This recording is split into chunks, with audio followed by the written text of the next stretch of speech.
informativa del sur. Mi nombre es Hortensia Sánchez García y esta es la información que tenemos para usted. Último días para participar en la convocatoria PREP del IE.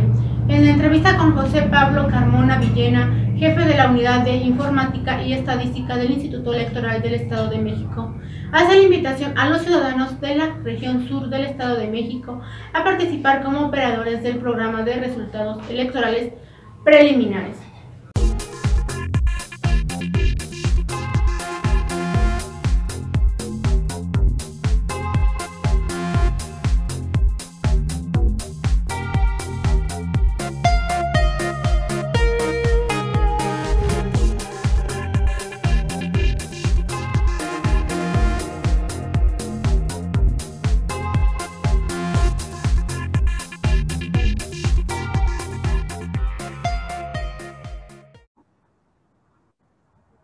Así es.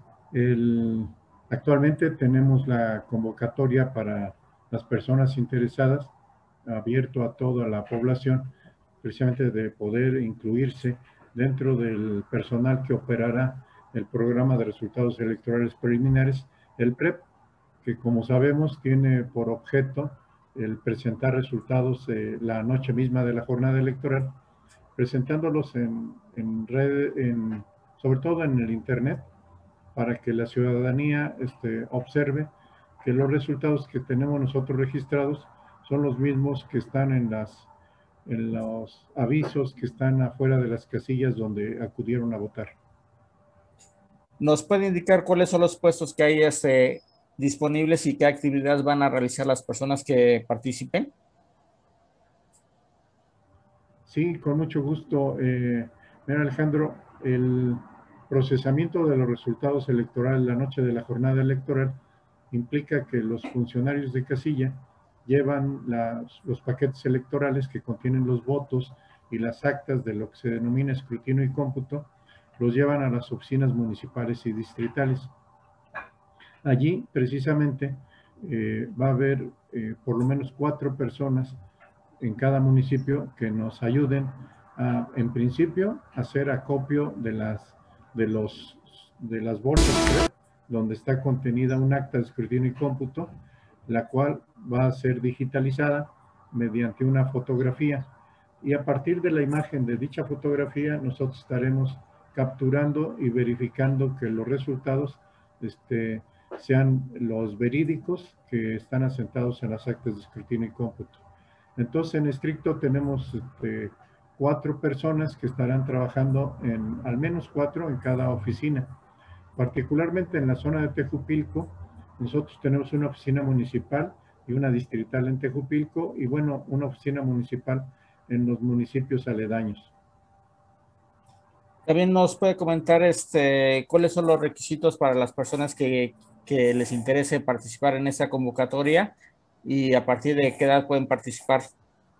Sí, con todo gusto. Un requisito que es de los primordiales es precisamente que sean ciudadanos mexicanos.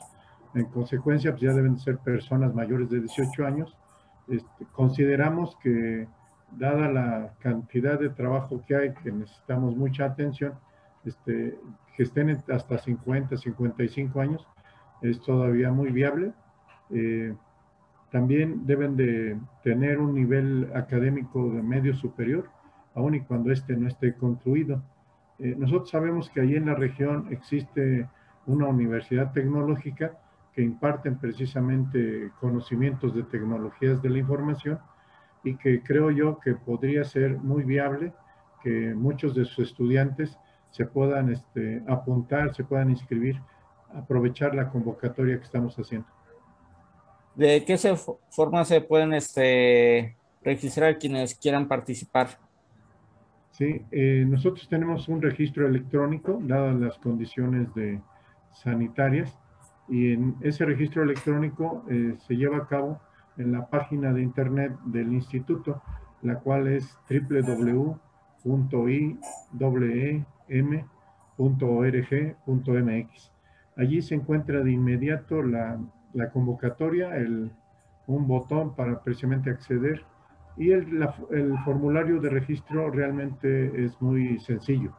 Los datos que los interesados deben de proporcionar son pocos y repito, es muy sencillo el procedimiento para registrarse.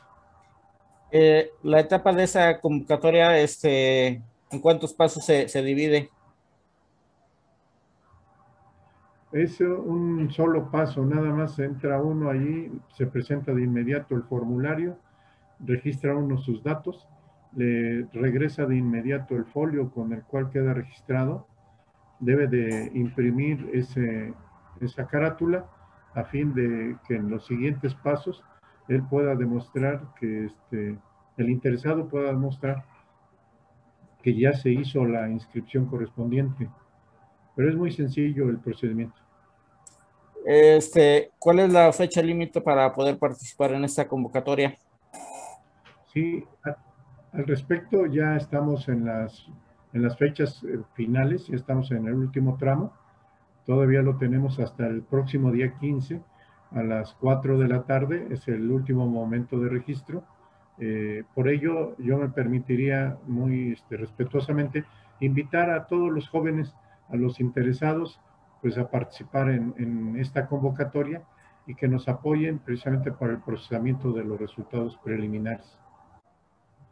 Bueno, habrá que tener en consideración que los resultados preliminares se procesan la noche de la jornada electoral.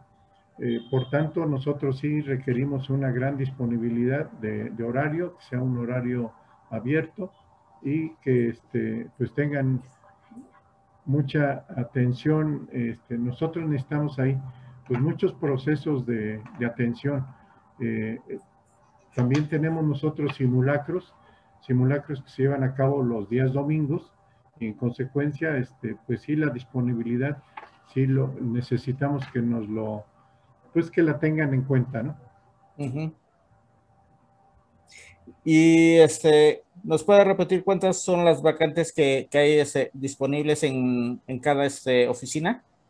Sí, con mucho gusto. En las oficinas municipales que están allí en la región, son al menos 4 las vacantes. El registro lo permite que sea hasta 4 veces la cantidad de vacantes que hay, a fin de que precisamente vamos a hacer un examen de selección, el cual va a ser a distancia y dependiendo de los resultados, los mejor calificados serán los inmediatamente incorporados. Si después de ello hay algún movimiento, los restantes van a estar en lista de reserva. Repito que la escolaridad que nosotros estamos requiriendo es media superior, que es equivalente a la preparatoria, una carrera técnica. Y repito, aun y cuando no la tengan concluida, van a ser bienvenidos. Uh-huh. Por ejemplo, los que lleguen a participar en esta convocatoria, ¿a partir de cuándo ya estarían contratados y hasta qué fecha? Va a ser la duración del contrato es por 45 días. Uh-huh. Aproximadamente parece que ingresarían el 27 de abril mismo y estarían con nosotros hasta el 8 de junio. La jornada electoral se va a llevar a cabo el próximo 6 de junio. Les invitamos también a que participen, a que voten, o si están designados como funcionarios de casilla, pues igualmente que participen con nosotros. Y en este caso los operadores del PREP estarían precisamente elaborando hasta incluso el día 8 de junio. Y también para que, digamos, la gente se anime un poquito más, ¿cuál sería la percepción económica que recibirían estas personas que estuvieran dentro de esa convocatoria? Sí, el Instituto Electoral es un buen lugar para trabajar. Les invitamos con mucha sinceridad, con mucho afecto, que se entusiasmen para ello. Vamos a estar, precisamente los participantes van a tener un ingreso de aproximadamente 6,500 pesos mensuales, pero también van a tener seguridad social. Esto es, van a estar inscritos en servicios del ICEMIN, como para poder tener atención médica en caso de que eventualmente así lo necesitaran. Son básicamente las prestaciones de las cuales van a gozar.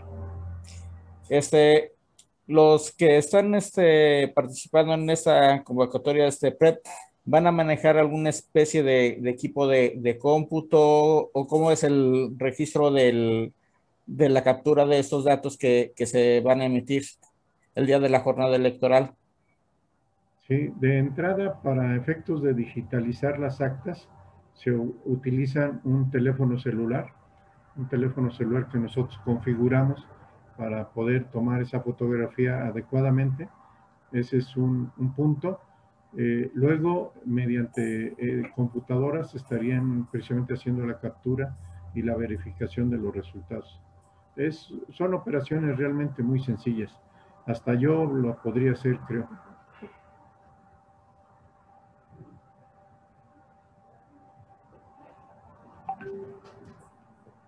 ¿Algo más que quisiera comentar?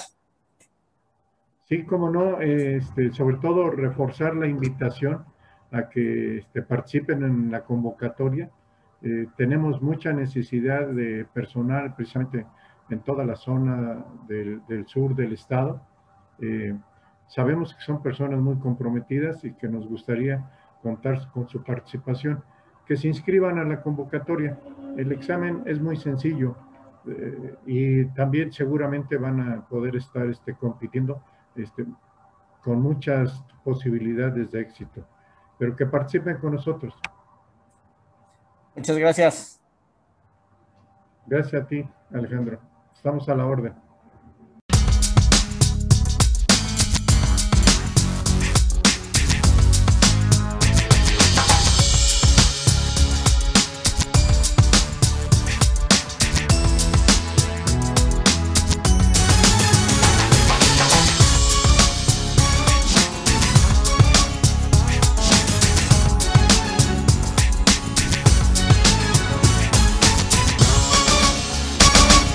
En entrevista con Fernando Serrano Cedillo, vocal ejecutivo de la 36 Junta Distrital del Instituto Nacional Electoral INE, quien da a conocer sobre los candidatos a diputados federales que se registraron para el 36 Distrito Electoral.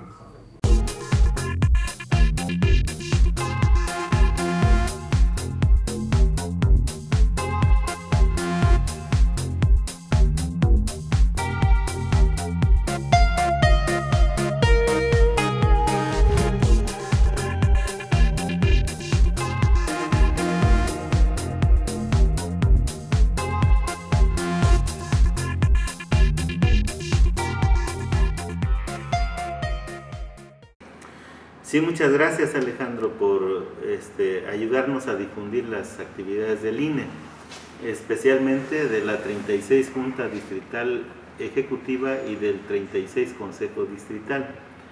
De las actividades del Instituto Nacional Electoral en este distrito, bueno, todas son importantes porque están dentro del proceso electoral federal 2020-2021. Entonces llevamos a cabo varias actividades, entre ellas, en primer lugar, quiero señalar que del 22 de marzo al 29 de ese mismo mes de este año, se recibieron los registros de las y los candidatos de los partidos políticos y coaliciones. Entonces el sábado pasado llevamos a cabo la sesión para aprobar las candidaturas. Y en este proceso electoral solamente vino con nosotros a este distrito el partido Fuerza por México, en donde registró a sus candidatas, a la propietaria y suplente, perdón. Los demás partidos registraron sus candidaturas al cargo de diputado federal por este distrito, por el distrito 36 en el Estado de México, de manera supletoria ante el Consejo General en la Ciudad de México. El Consejo General es en el INE, en el centro, en la Ciudad de México, repito. De tal manera que aquí tenemos solamente que se registró como candidata por Fuerza por México a la ciudadana Ana Paula Jiménez Mejía como propietaria, como candidata a propietaria de la Diputación Federal por este distrito. Y también tenemos que los demás partidos políticos registraron en la Ciudad de México. Por ejemplo, el partido Va por México, por ejemplo, que registró a Jazmín Jaime Albarrán como propietaria al cargo de la Diputación Federal, ¿verdad? La registraron en la Ciudad de México. Y luego también tenemos en ese orden a Víctor Manuel García Aguirre, registrado como candidato a la Diputación Federal por el partido Movimiento Ciudadano, también, repito, por este distrito 36. También tenemos a David Jaramillo Vences como candidato propietario a la Diputación Federal por el Partido del Trabajo. También tenemos a Juan Carlos Varela Domínguez, candidato a la Diputación Federal por este distrito 36 por el Partido Morena. También tenemos a Yolanda Toledo Mondragón, candidata a diputada federal por el Partido Verde Ecologista de México. Tenemos también a Isabel García Vences por el Partido Encuentro Solidario y registrada como candidata propietaria a la Diputación Federal. Tenemos a Beatriz Arellano Mucio, ¿verdad? Esta ciudadana, en un principio el Partido Morena la registró, pero quedó sin efecto su registro. Ella no es la candidata, el candidato es Juan Carlos Varela Domínguez. Luego tenemos también finalmente a Fernando Romero Alízar, lo registró el partido Redes Sociales Progresistas a la candidatura también de la Diputación Federal por el 36 Distrito Electoral Federal. Esos son los candidatos de los partidos políticos y coaliciones al cargo de diputados federales por el 36 Distrito Electoral Federal. Bueno, que como todos ya sabemos, iniciaron su campaña a partir del domingo pasado, es decir, del día 4 de abril de 2021. Y bueno, va a terminar el día, las campañas van a terminar el día 2 de junio, ¿no?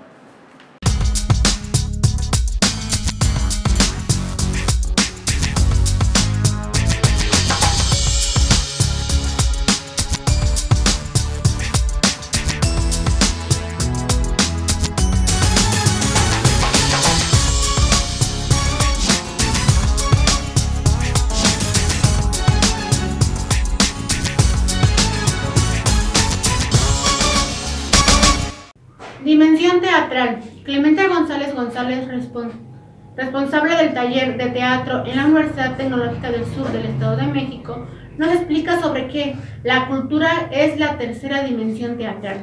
Se considera el conocimiento y valoración crítica de los logros alcanzados por los que ya han trabajado y obtenido productos relevantes en cualquier ámbito.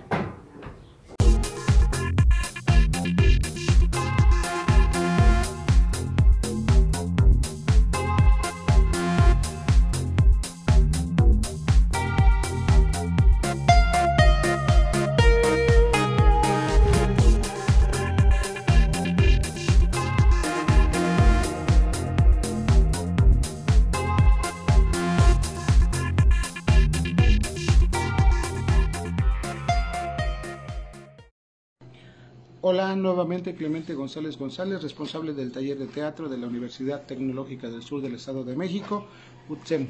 En este caso vamos de las dimensiones teatrales en la expresión. Vamos a trabajar la última, que es la cultural. ¿Por qué la cultural? Porque es lo que te enseñaron en tu casa. A la escuela vas y demuestras la cultura que tienes en tu casa. desde levantar el plato, la cuchara, la taza, el vaso en donde consumiste tus alimentos, ¿sí? Eso es lo que vas a demostrar a la escuela. Cómo sentarte, cómo tratar a tus compañeros. Desde ahí empieza la cultura que tú tienes. A eso me refiero con cultura. No estoy hablando de la cultura mexica, no estoy hablando de la cultura azteca ni de la cultura española. No. Es el ámbito en donde tú te desenvuelves, la forma de expresión que tú tienes, cómo tratas a los demás y principalmente cómo te gustaría que te trataran.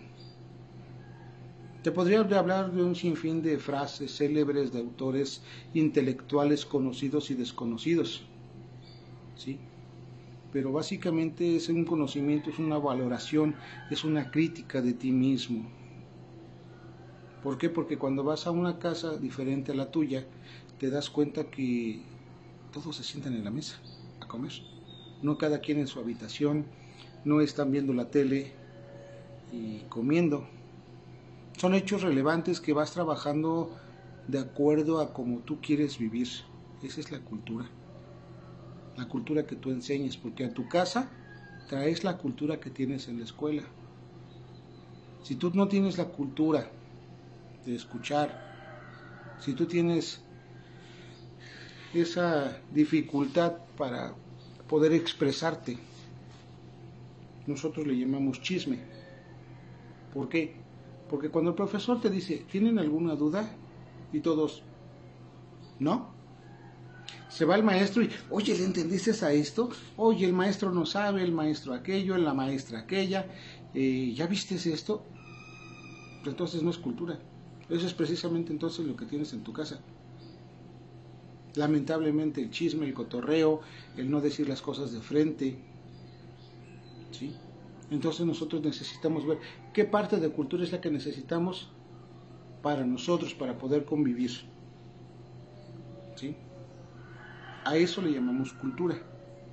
Oye, que los del estado, la parte norte de nuestra República Mexicana, por ejemplo, Monterrey, Chihuahua, Baja California, oye, ellos no comen así como nosotros. Pues sí, es una cultura diferente.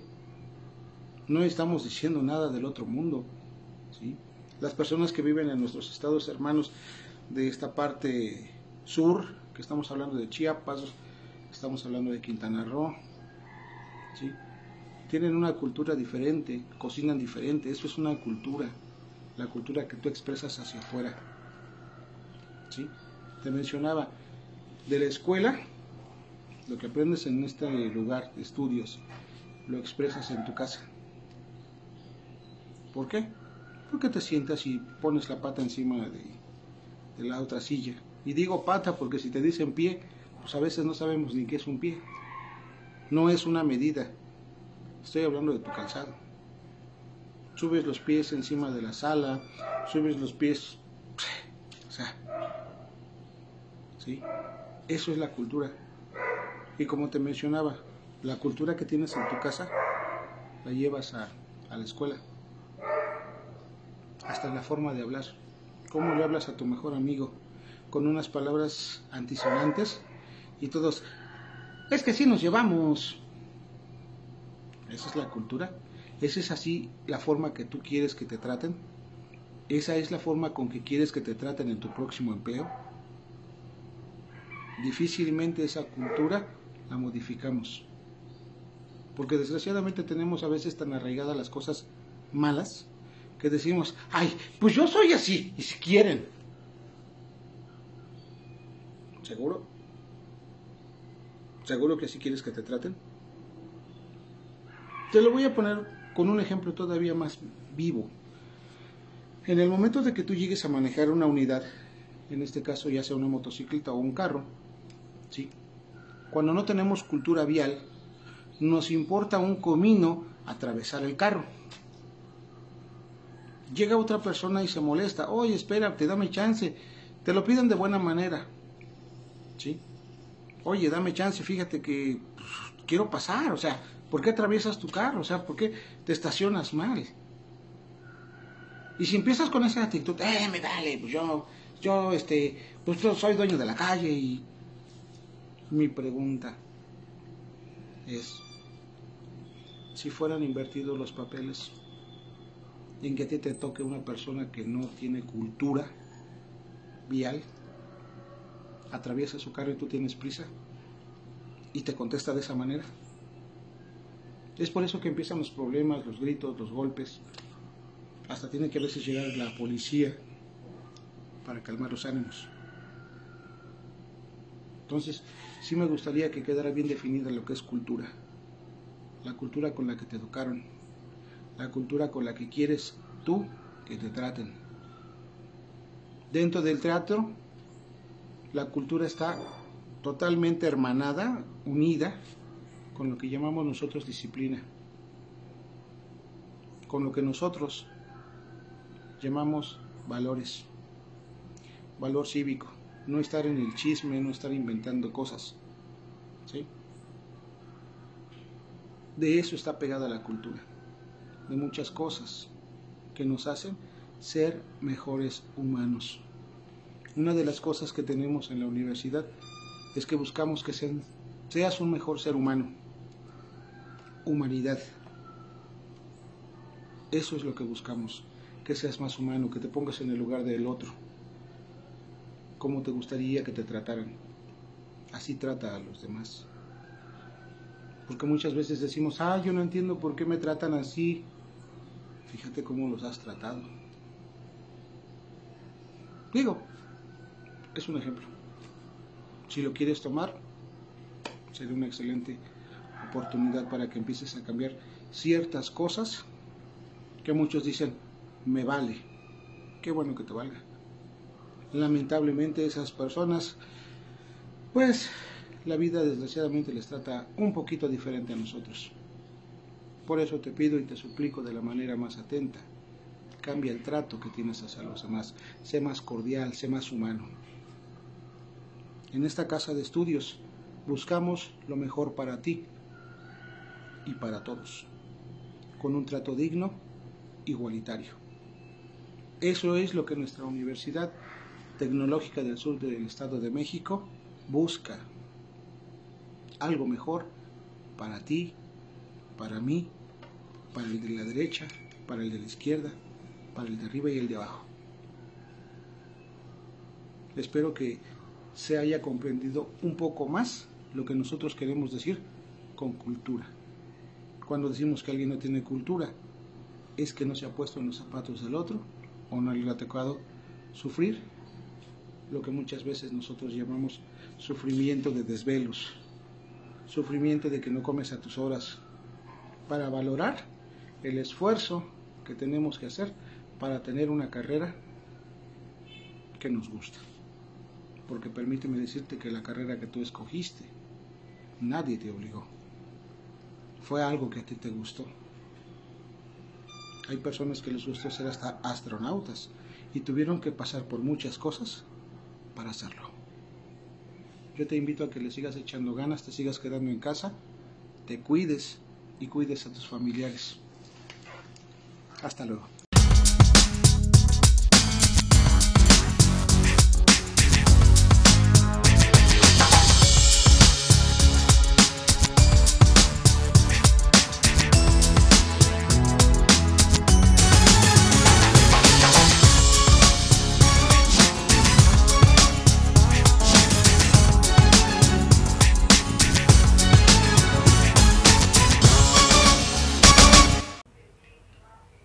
Corte comercial y enseguida regresamos con más información.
Durante el aislamiento en casa por la epidemia de COVID-19, se puede complicar el estudio para los más jóvenes. Ayúdalos con las siguientes medidas.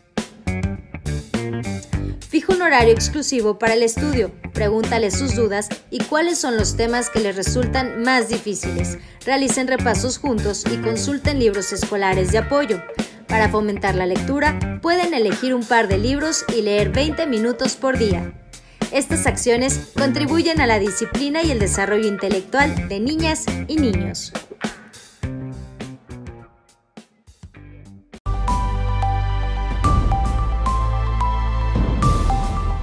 El 99% de los incendios forestales son provocados por descuidos humanos.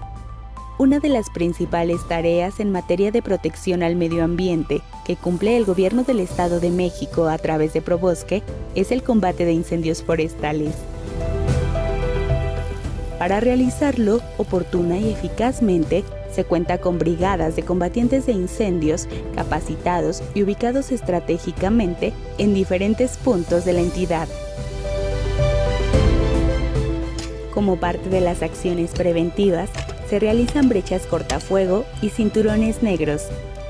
Su finalidad es remover el material natural combustible del suelo, como pasto, ramas y hojas secas, con el objetivo de impedir el avance de un incendio forestal. Quemas controladas.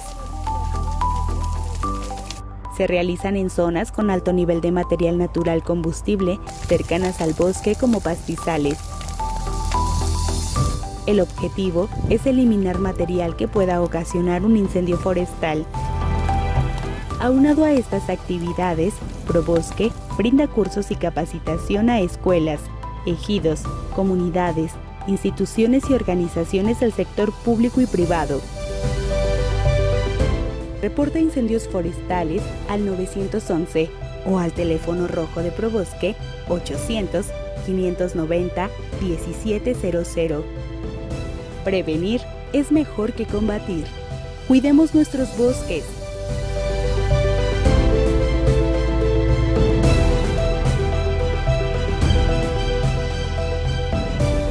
Edomex. Decisiones firmes. Resultados fuertes.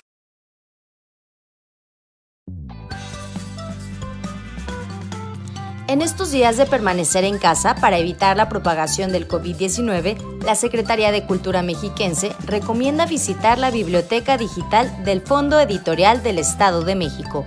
Cuenta con una amplia oferta gratuita para adultos, jóvenes y niños, así como materiales de carácter informativo y formativo sobre nuestra entidad, escritos por autores destacados. Ingresa a ceape.edomex.gov.mx/fondo-edomex y elige los títulos que te interesen para disfrutarlos en PDF.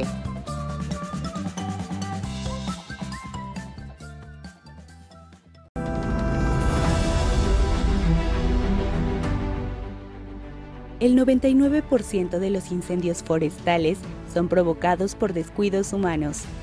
Si visitas los bosques del Estado de México, en familia o con amigos, apaga bien tus fogatas. No quemes ni dejes basura y no tires colillas de cigarro. Reporta incendios forestales al 911 o al teléfono rojo de Probosque 800-590-1700. Prevenir es mejor que combatir. Cuidemos nuestros bosques.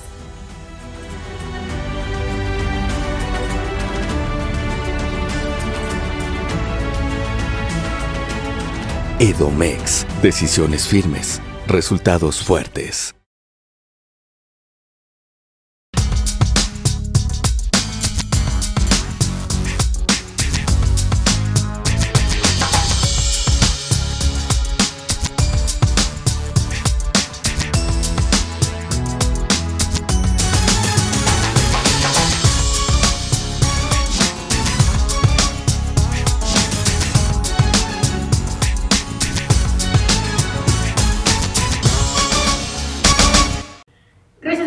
Con nosotros seguimos con la información. Archipiélagos, Alma Mancilla, Premio Internacional de Narrativa Ignacio Manuel Altamirano Guaem del 2015 nos presenta su obra ganadora Archipiélagos, de la que el jurado calificador consideró una narrativa que desarrolla trampas complejas a partir de imágenes muy fuertes en un contexto marcado por lo melodramático y lo adjetivado. De la escritura destaca por ser dueña de una prosa contundente con una elaboración de personajes muy cuidada y un medido con coqueteo con los géneros, especialmente el policial y el de aventura.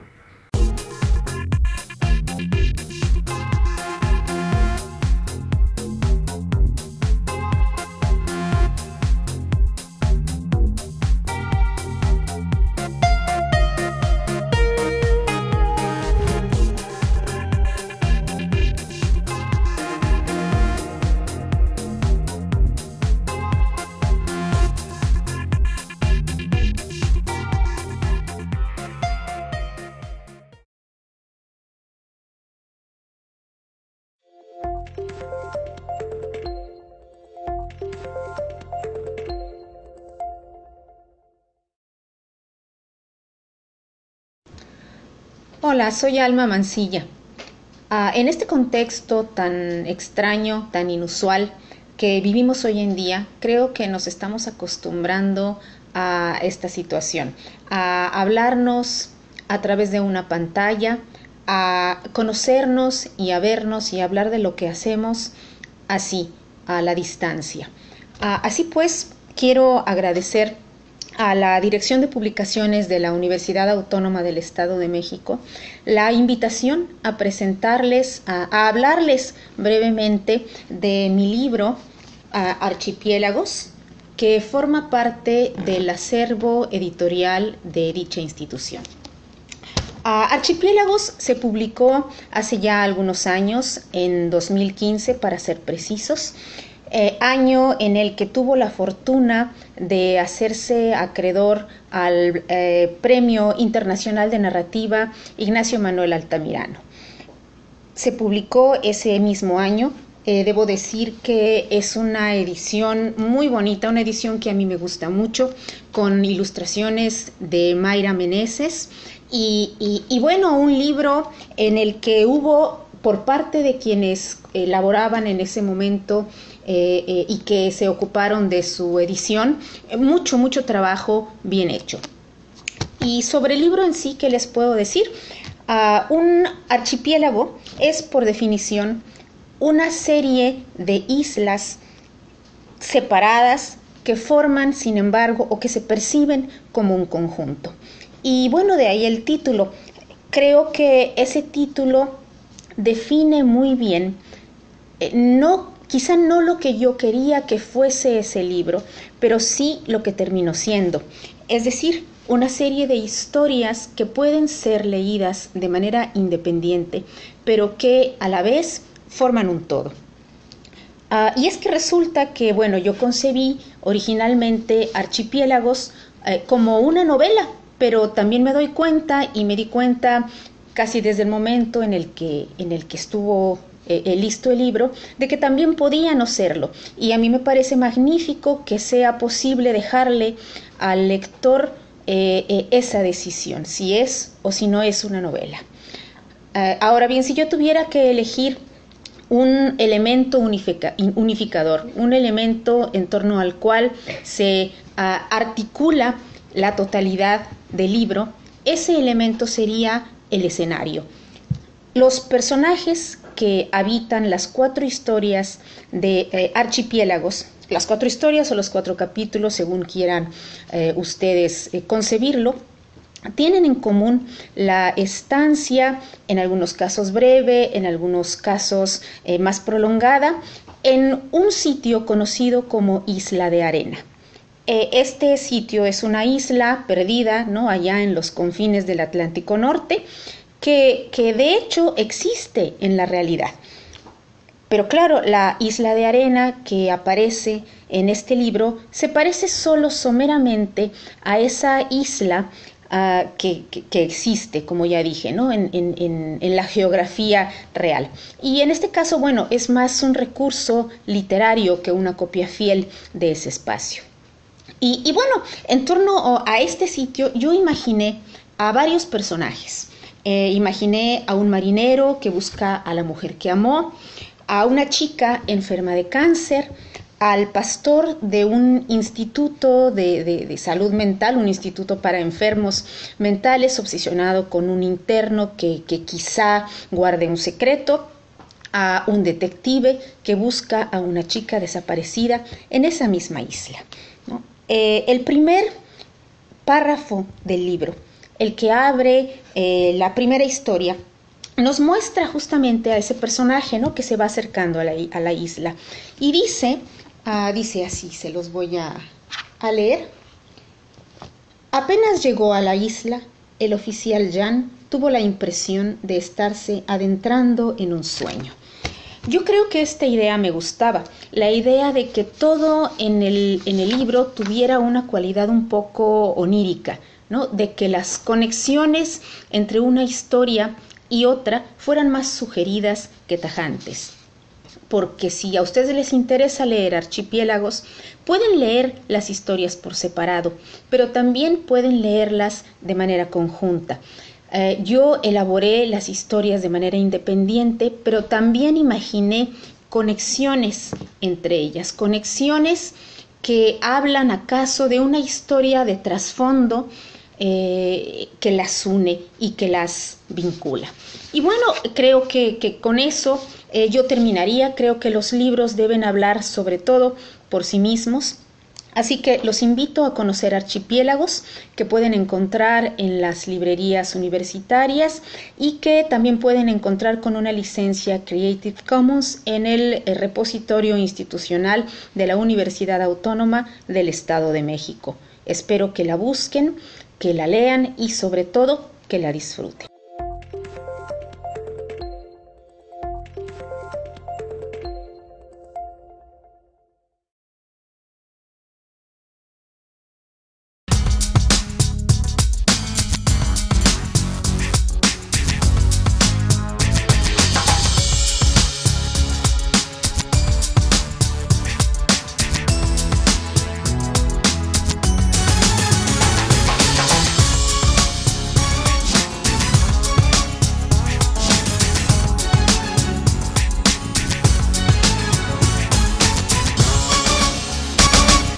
La Dirección General de Educación Normal, en coordinación con la Subdirección de Escuelas Normales LEVA, como parte del programa de conmemoración 2021, realizó la videoconferencia El Ilustrador Nacional Microhistoria de la Independencia de México, impartida por el doctor Alberto Álvarez Vallejo.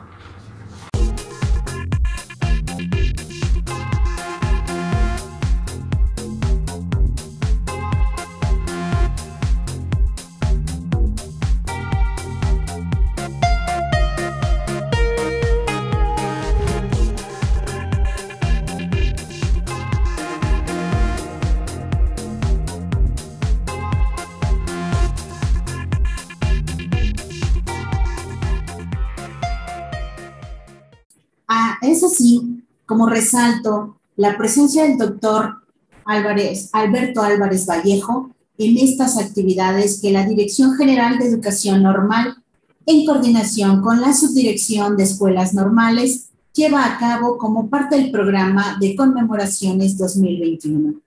Sin más preámbulo, cedo el uso de la palabra y de la pantalla al doctor Álvarez Vallejo. Adelante, doctor. Pues muchas gracias por esta agradable presentación, muy halagado. Yo creo que en este momento que voy a iniciar esta conversación viene a mi mente precisamente agradecer la invitación al doctor René Aullón, que es mi director, y también la grata presencia de haberme inmediatamente conectado con la doctora Marisela. Y yo creo que hay experiencia en esta parte normalista, en esta parte pedagógica. Y bueno, pues agradecerles a todos ustedes también el hecho de que estén aquí, a todos los directores, y sobre todo, no porque no me agraden los directores, sino sobre todo los estudiantes normalistas, porque yo creo que a ellos, no digo que no esté dedicada la presentación a todo el auditorio que hoy está con nosotros, sino principalmente yo quisiera que los alumnos normalistas pusieran mucha atención precisamente en el modelo teórico que presento hoy, que es toda una estructura para hablar un poco sobre esa historia local que a veces se nos olvida, esa historia de la matria, como voy a platicar, matria como patria chica, como localidad donde vivimos, como ese lugar terruño donde nacimos y que a veces se nos olvida que también ahí hay hechos históricos de distinta dimensión, claro. De entrada, les he de decir que hay tres teorías de la historia que yo quisiera platicarles aquí rápidamente. La primera es esta que va a dirigir mi trabajo, la microhistoria, que es la historia local, la historia del terruño, una teoría que poco se ha explorado. Otra, que sería la historia de larga duración, que es el creador Fernand Braudel, que utiliza lapsos de estudio de 50 a 25 años. Y también hablar de la historia de la vida cotidiana, que tiene como argumento central la prosaica. Y de rebote, y digo de rebote porque es la historia general, la que nos hacen aprender en las escuelas, la historia nacional, la historia general, la historia de los grandes hechos, la historia de los grandes héroes, pero se nos olvida precisamente hablar de la microhistoria.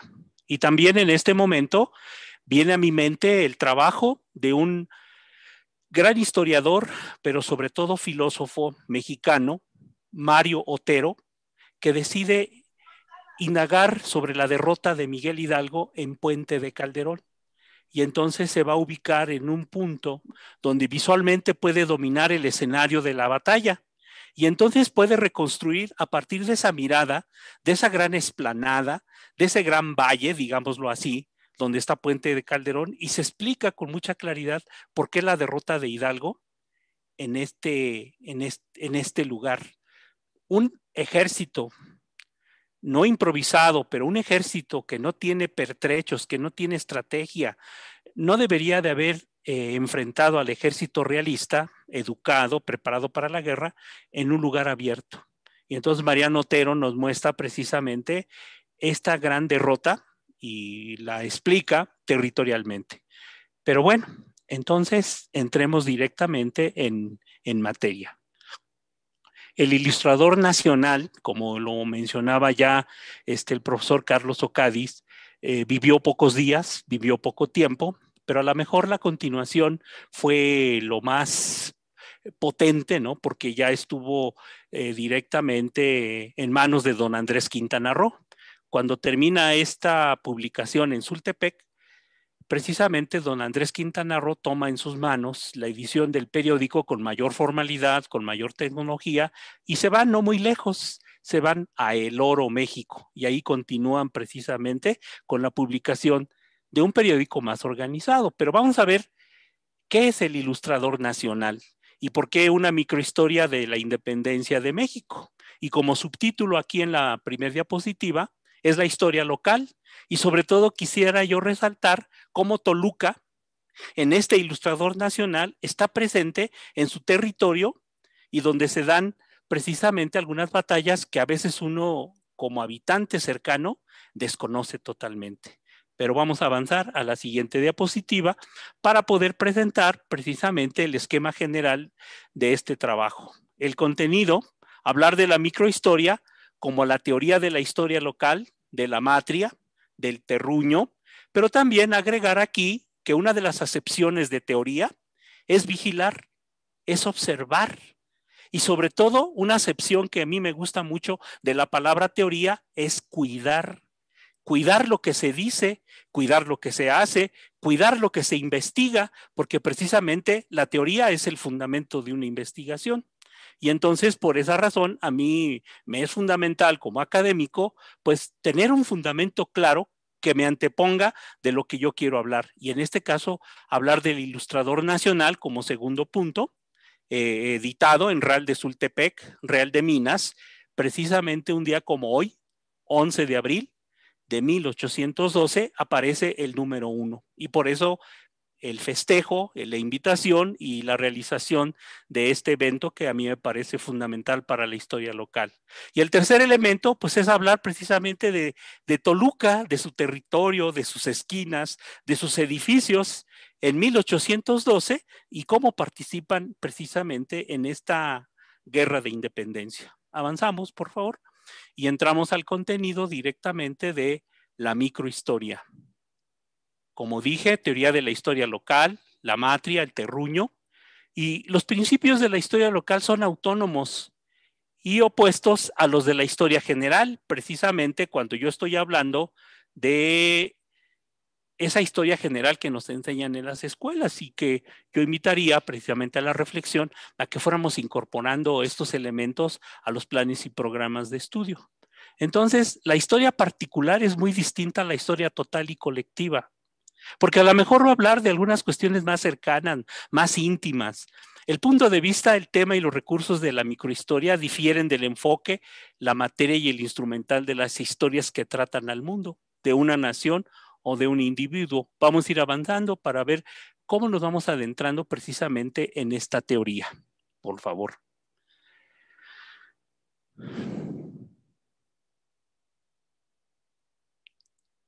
En Francia, en Inglaterra, en Estados Unidos, la llaman historia local.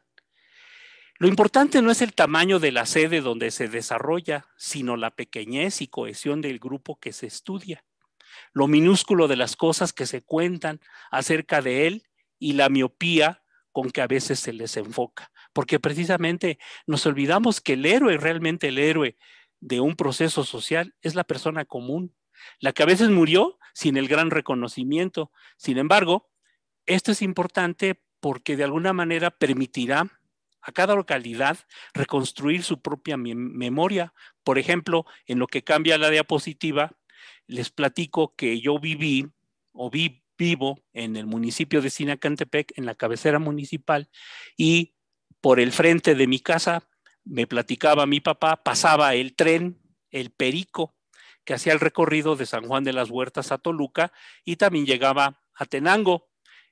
En la guerra precisamente de la Revolución, viajaron por este trenecito los carrancistas que se habían apostado precisamente en una de las haciendas de los Henkel, acá en la Huerta, México.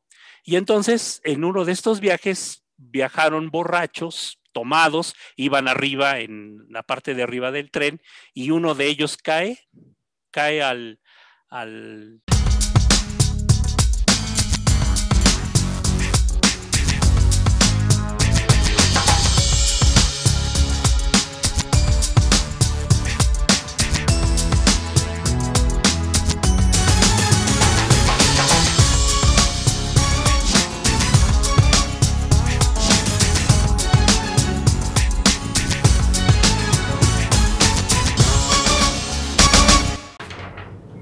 En información nacional, para entregar al mercado de la industria eléctrica en 2013, se engañó diciendo que podíamos quedarnos sin luz.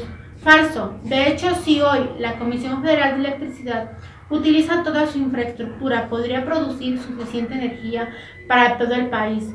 Si se fortalece, no habrá problema de abasto. Así lo menciona en conferencia de prensa el presidente Andrés Manuel López Obrador.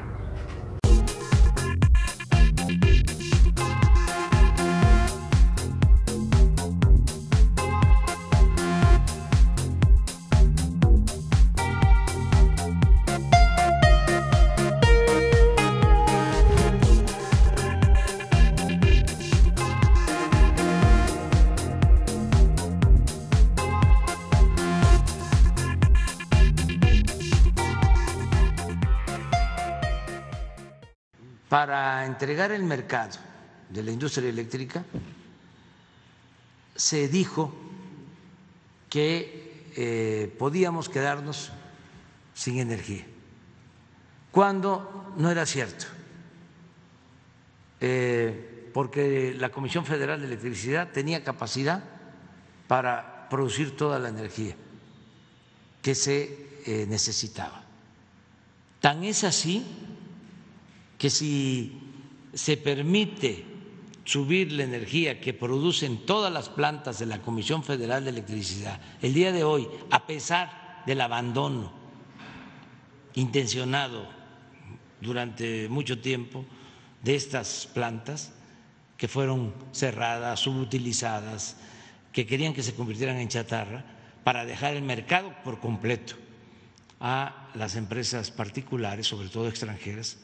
Si el día de hoy utilizamos toda la infraestructura de la Comisión Federal de Electricidad, estaríamos casi al 100% de la energía que necesitamos. ¿Qué fue lo que hicieron? Pues entregaron el mercado y limitaron a la Comisión Federal de Electricidad. La querían eliminar para que el mercado se privatizara por completo. Entonces, de ahí los contratos que entregaron leoninos para favorecer a las particulares, todo un negocio, toda una concepción de negocio, como si a los servidores públicos solo nos importaran los negocios privados, como si la función nuestra fuese velar por los intereses privados y no por el bien público.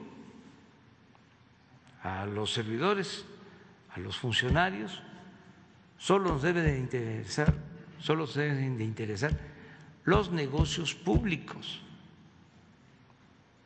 Y sí nos interesan los negocios privados en función del bien público. Quédate en casa. Gobierno de México.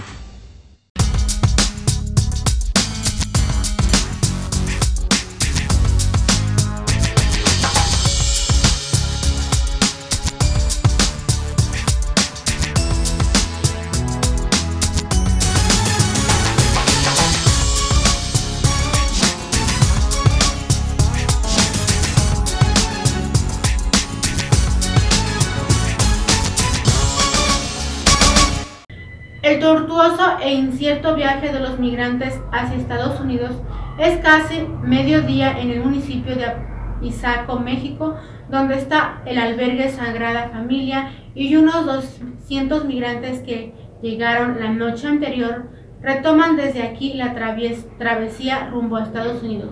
Algunos tras probar el primer bocado de comida en varios días, así lo da a conocer la agencia de noticias AFP TV.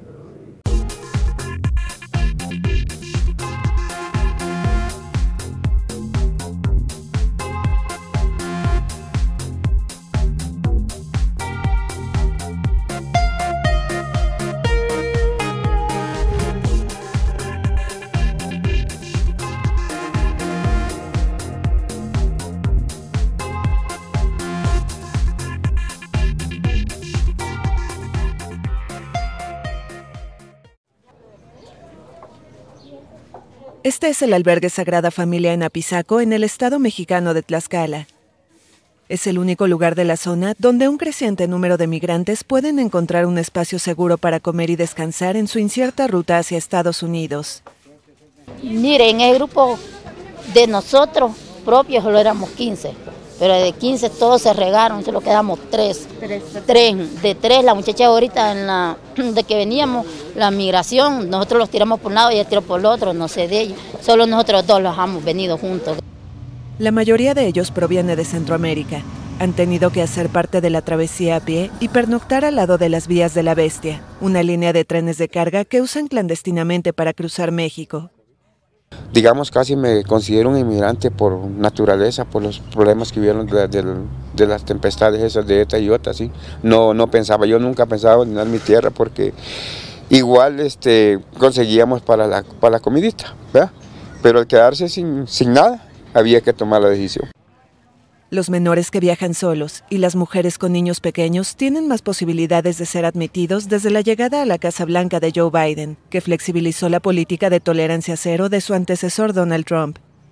Solo en marzo se duplicó hasta 19,000 el número de menores no acompañados que reciben asistencia al llegar a la frontera mientras son contactados con parientes de Estados Unidos.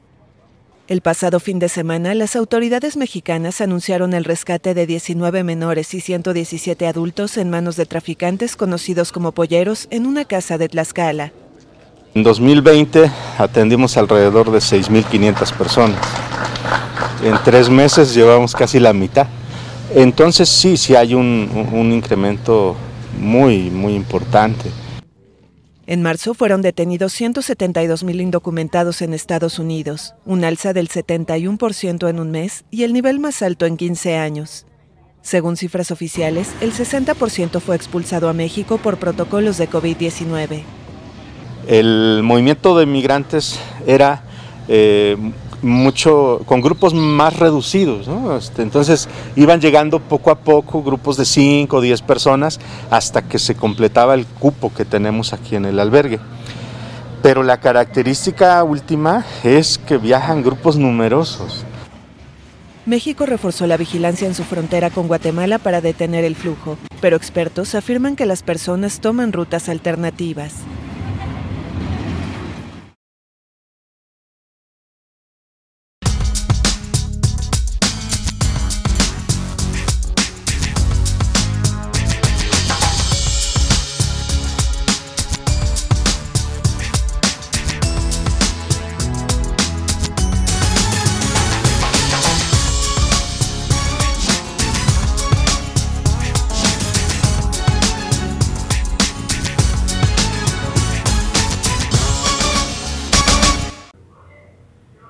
En información internacional, 2 arquitectos reinventaron la forma de diseñar bodegas desde la tierra del Malbec. Hablar de Mendoza es pensar en buen vino, sobre todo Malbec, pero la provincia en el centro oeste de Argentina es también una referencia en arquitectura de bodegas, de la mano del estudio Bormida Jansson, así lo da a conocer la agencia de noticias AFP TV.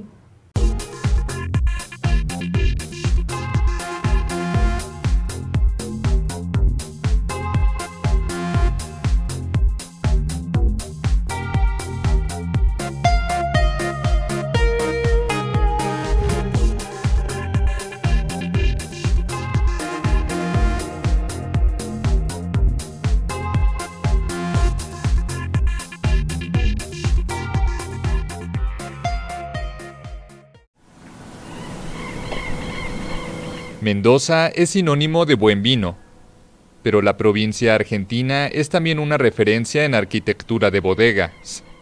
Al pie de la cordillera de los Andes, los arquitectos Eliana Bormida y Mario Jansson acompañan el vino argentino con más de 40 obras construidas.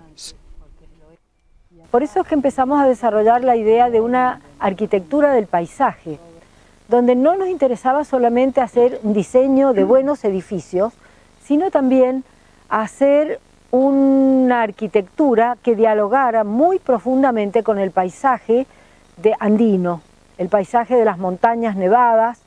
El estudio Bormida Jansson se ha dedicado casi exclusivamente a la arquitectura del vino.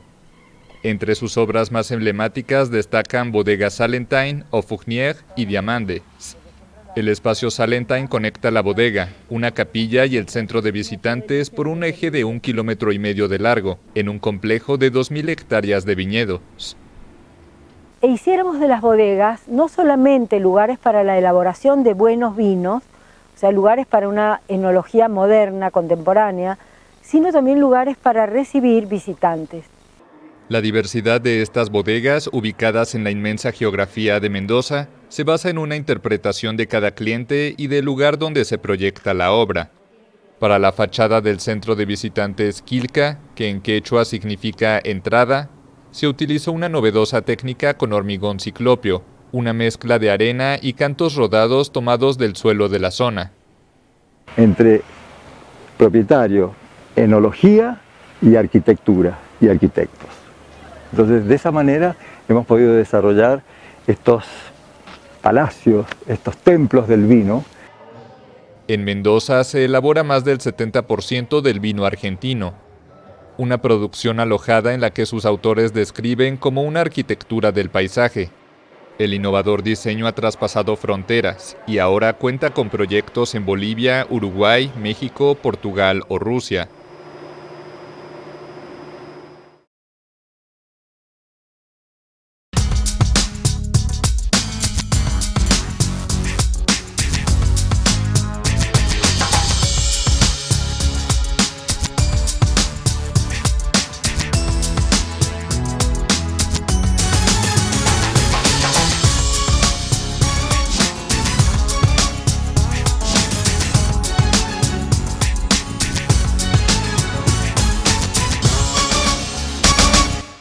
Castilla contra Keiko, un balotaje que amenaza con polarizar a Perú. El izquierdista Pedro Castillo y la derechista Keiko Fujimori se enfrentarán el 6 de junio en la segunda vuelta presidencial que amenaza con polarizar a Perú, aquejado por recurrentes crisis políticas en el último quinquenio. Así lo da a conocer la agencia de noticias AFP TV.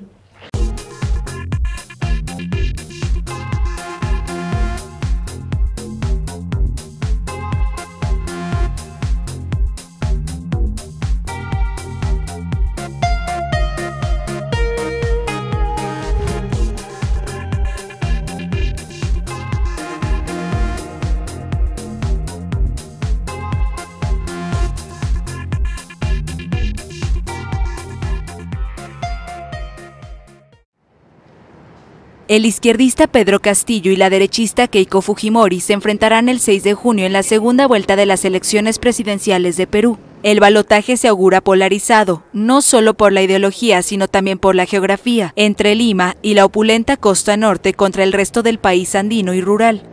Lo primero que hay que señalar es que el Perú es un país profundamente desigual y que las desigualdades se han exacerbado a raíz de la pandemia. Perú es un país en recesión por la pandemia y desde 2016 casi ingobernable. En noviembre incluso tuvo 3 presidentes en 5 días. Keiko, de 45 años, defiende el libre mercado, mientras Castillo, de 51, aboga por un activo papel económico del Estado, incluso con nacionalizaciones. Entonces yo creo que esa polarización que se expresa territorialmente también va a ser una polarización en la opinión pública, y que los candidatos van a tener que en la campaña dar ciertas garantías de la capacidad que van a tener o cómo van a plasmar esos cambios en, digamos, medidas de gobierno, ¿no? El profesor promete convocar a una asamblea constituyente, pero ella defiende la Carta Magna vigente, promulgada por su padre en 1993 y que privilegia el liberalismo económico. Entonces, el llamado a una asamblea constituyente, el llamado a la aprobación de un conjunto de reformas, va a depender también de las posibilidades de dialogar y generar consensos con un parlamento altamente fragmentado. Sin embargo, ambos candidatos coinciden en algunos temas. Son antiaborto, defienden la familia tradicional, no dan importancia a los derechos de la comunidad LGBTIQ y rechazan el enfoque de género en las escuelas. Además, los dos dicen que indultarán a condenados por la justicia, Keiko a su padre y Castillo a Antauro Humala. El padre de Keiko cumple condena de 25 años por crímenes contra la humanidad y corrupción, mientras Antauro Humala es un militar nacionalista condenado a 25 años por dirigir una rebelión armada en 2005. Asimismo, Keiko enfrenta un pedido de la Fiscalía de 30 años de prisión, acusada de lavado de dinero y otros cargos en el escándalo de la constructora brasileña Odebrecht. Mientras a Castillo lo han tratado de ligar con la Venezuela de Nicolás Maduro y también le han vinculado al brazo político de Sendero Luminoso.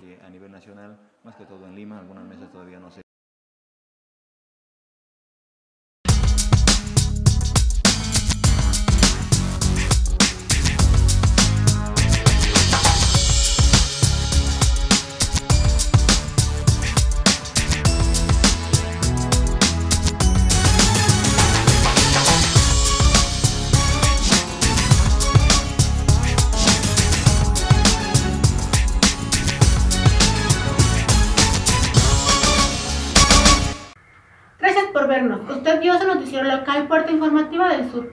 Los esperamos el próximo viernes con más información.